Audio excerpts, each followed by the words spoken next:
Um, I don't want this to sound flippant, and it is genuine out of curiosity. When you guys are seemingly playing as efficiently and successfully as you have been, winning games by 16, 20, 30, what do you practice? What are you working on with these guys to get them ready for teams that they have already knocked off this season? I mean, you're trying to make adjustments. You're trying to do things better all the time. I mean, I think it's we don't ever view ourselves as being a finished product. We're constantly trying to refine, retool, move the needle. However you want to phrase it. Every day that we come in, and it's shorter bursts. It's not long practices. Where you're really focused on, one thing for a long period of time. It's things that they do day to day that we want to see in the games. And then, each opponent brings a different challenge. And so you have to prep for that opponent. And so you have to remind guys, that guarding this team's different than guarding that team that you just played, or two games ago. And in our league, you do more one-game preps than you do repeats. And so you're always seeing a new team all the time. Obviously, we're heading into a repeat, game here, so there'll be things that will be familiar, but you also have to anticipate, the changes and things like that could potentially happen, that you have to be prepared for. And how do you guard against, you have a more veteran team, so maybe this isn't as much of an issue, but and I don't know if this is, I'm assuming it's happened in your career somewhere, when you have already seen a team once and you have decisively won that first game, how do you guard against thinking we could just roll it out and the same thing will happen again? Yeah, I mean, we obviously as coaches, you would never think that you're just going to have the same result that happened, however many weeks ago. That would be not be a good way to go about it. For us, I've been in games where we've gotten beat, by a lot. We got beat by a lot by Duke. When we first joined the ACC, and I think it was 40, 50 points, something like that, and then they came back to Virginia Tech and we won the game. So, things happen. That's why you have to be ready on that day to impose, your style of play, your will, or your competitive spirit on the game. And we fully expect, this next game to be a battle. And, we know that they will be ready. And it's on us to be ready as well. Any really notable differences that you can identify between Richmond a few weeks ago and Richmond now? I think our game was an outlier for them. Like, they haven't played that way in the majority of their games. They've been in every game, and I think for us, they've had chances, in every game, and they've won some. They're 3-3 in their last 6 since they played us. So they're not playing bad basketball right now. They've lost another guy, which makes things hard, but they've have other guys step up. They've got two more guys that are out.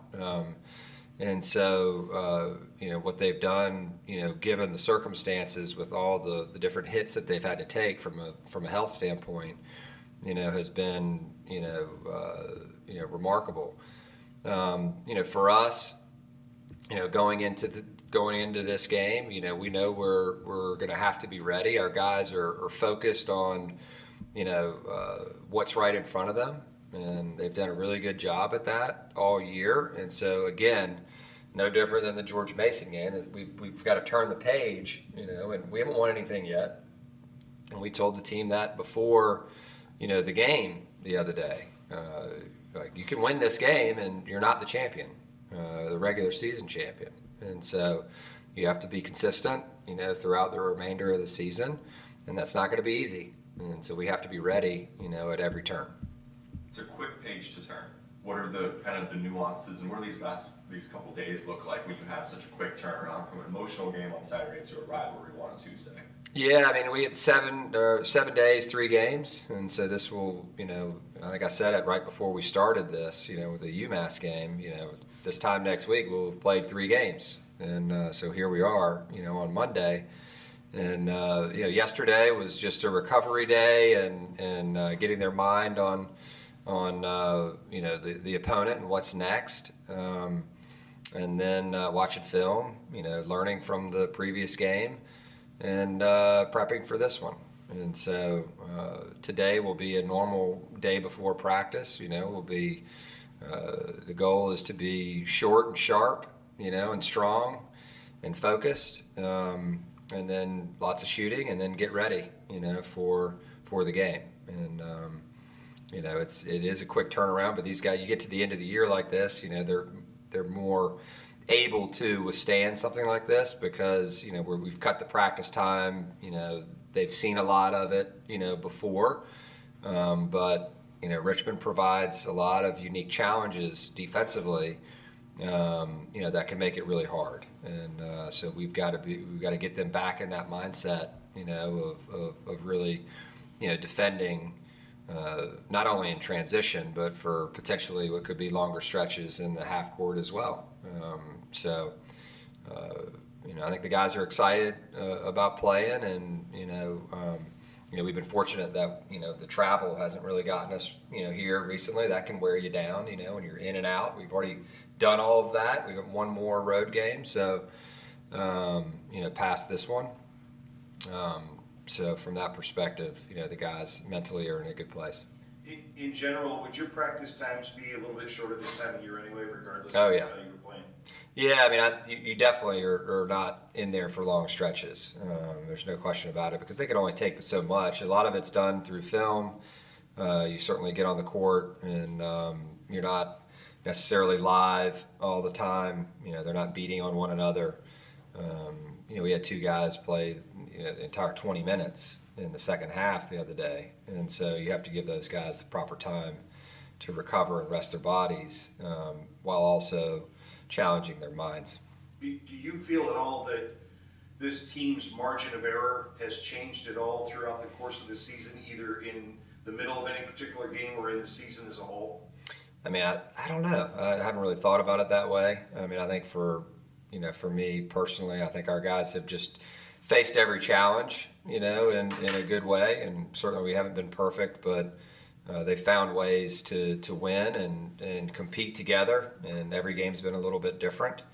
But in terms of, where we're at, we feel good about where we're at, or by no means are we satisfied. Now is the time to turn it up. How useful of a learning tool has the loss at St. Louis proven? You guys have played really good basketball since that game. I think it's proven to be. We reference it a lot, and just being mindful of not, going back, to playing that way. And I think it's when you have a veteran team, you can do that. Last year's team was a little bit harder for us. We would kind of revert back at times, and we wouldn't, stick with it for whatever reason. This team has been a little bit more determined. It's not to say that team wasn't determined. Obviously they played for a championship, which we set out to do. But it's been fun to watch them and fun to coach them. Does that have the team high 6 assists? Yeah. The other day, I think. Yeah, I thought his finish to the game was great. Yeah. He played well throughout, but when he came in that first time in the second half, and the guys were already on a run, like that's the value of him coming off the bench, right? The starters, had really wrapped their arms around the first, 5 minutes of that second half, first 4 minutes of it, and then he subs in and it goes to another level. Like that's what we need, and he understands, that he needs to do that, and then for him to finish the game the way that he did, and he's finished a lot of games for us. Was really impressive. Him finding firm multiple times and being involved in those, really good offensive plays, was gratifying to see. All good. Do you have I know you're focused on the next game right now. Do you have a 2 cents to give on the A10 Player of the Year race right now? Max is obviously in that conversation. Bailey from Davidson. You guys in the conference. And, I haven't seen everybody yet, so that's kind of tough. You have we have Duquesne, and then we also have Davidson, obviously. So, probably a little bit premature, but I'm biased, towards Max, and certainly, he's been really big for us, and we've had others that have as well. But there's really good players in our league, and certainly a lot of guys that can make a claim for that. But I don't know. I'm not sure what you want me to say. Who are you voting for? Yeah. I don't even know how it works. Can I vote for my own player or no? No, you can't. You can? You cannot vote for your own. I didn't think so. Yeah. So ultimately, it's not up to me. All right. Thank you, Coach. See ya. Thanks, Ryan.